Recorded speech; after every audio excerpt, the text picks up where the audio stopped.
وزیر اعلیٰ خیبر پختونخوا علی امین گنڈاپور کی شاہ خرچیاں۔ مقروض خیبر پختونخوا میں شاہانہ اخراجات کا سلسلہ تھم نہ سکا۔ MP1 اسکیل فی ملازم کی ماہانہ تنخواہ 9 لاکھ روپے سے زائد کرنے کی تجویز دے دی گئی۔ عارضی بنیادوں پر بھرتی ہونے والے مینجمنٹ پوزیشن کے ملازمین کی تنخواہوں میں بھی بھاری بھرکم اضافے کی تیاریاں مکمل ہو چکی ہیں۔ اس کے علاوہ MP1 اسکیل فی ملازم کی تنخواہ میں 2,83,625 روپے کا بڑا اضافہ کرنے کی تجویز کر دی گئی ہے۔ دستاویز کے مطابق MP2 اسکیل فی ملازم کی تنخواہ میں 1,50,620 روپے کا اضافہ، جبکہ MP3 اسکیل ملازم کی تنخواہوں میں 89,922 روپے کا اضافہ کیا جائے گا۔ نہ صرف یہاں تک بلکہ تنخواہوں میں اضافے کی صورت میں MP1 اسکیل ملازم کی تنخواہ 9 لاکھ روپے سے بڑھ جائے گی اور MP2 اسکیل ملازم کی تنخواہ 4,85,000 اور 3 کی تنخواہ 2,89,000 سے تجاوز کر جائے گی۔ دستاویز کے مطابق محکمہ خزانہ اور تعلیم میں اس وقت مینجمنٹ پوزیشن پر 14 ملازمین کام کر رہے ہیں۔ تنخواہوں میں اضافے سے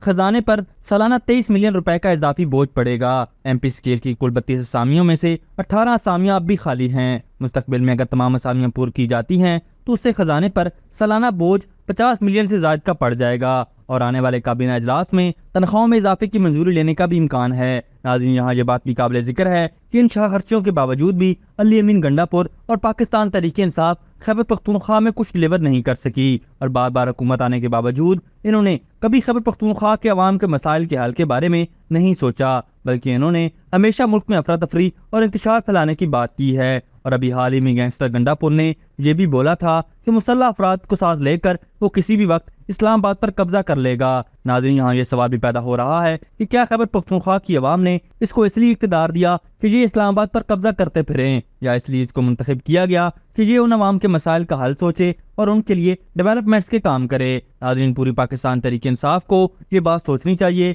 کہ انہوں نے کس طرح اس گینگسٹر ٹائپ شخص کو خیبر پختونخوا کا وزیر اعلیٰ چنا ہے، کیونکہ اسے تو ہر وقت دھمکیاں دینے کے علاوہ کوئی کام نہیں آتا۔ اور پاکستان تحریک انصاف کے ورکرز کے لیے بھی یہ ایک سوالیہ نشان ہے کہ انہوں نے کس طرح کی جماعت کو اقتدار سونپا ہے جس کے لیڈرز اس طرح کے گینگسٹرز ہیں۔ ابھی تک کے لیے صرف اتنا ہی۔ مزید دلچسپ اور تازہ ترین خبروں سے آگاہ رہنے کے لیے ہمارے چینل اسلام آباد انسائیڈر کو سبسکرائب کرنا مت بھولیے، اور اگر ہماری یہ ویڈیو آپ کو اچھی لگی ہے تو اسے لائک کر دیں اور اپنی قیمتی رائے کا اظہار نیچے دیے گئے کمنٹ سیکشن میں ضرور کریں۔